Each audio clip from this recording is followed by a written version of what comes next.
ఒకరోజు ఒక తమ్ముడు వచ్చి, అన్న నా కోపం తగ్గాలి ప్రార్థన చేయమన్నాడు. సరే ప్రార్థన చేయడం మొదలుపెట్టాను. ఏమని ప్రార్థన చేస్తానంటే, ప్రభువా వీడి కోపం తగ్గాలంట, ఎక్కువ శ్రమలు వీరి మీద పంపించి ప్రభుని ప్రార్థన చేశాను. అదేంటన్నా శ్రమల కోసం ప్రార్థన చేస్తున్నారు, నీ కోపం తగ్గాలని ప్రార్థన చేయమంటే మీరు శ్రమలు రావాలని ప్రార్థన చేస్తారేంట అన్నాడు.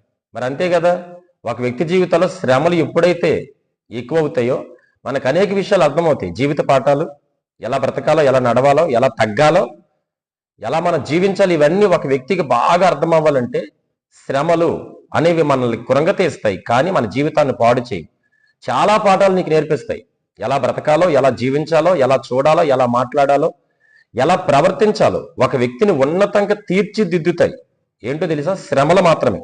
చాలాసార్లు శ్రమలకు భయపడతారు. శ్రమలు అనేవి మన జీవితంలో చాలా పాఠాలు మనకు నేర్పిస్తాయి కదా. నీ కోపం తగ్గాలన్నా, ఆవేశం తగ్గాలన్నా శ్రమలలో కొన్ని విషయాలు పరిశుద్ధాత్మ మనకు నేర్పిస్తాడు.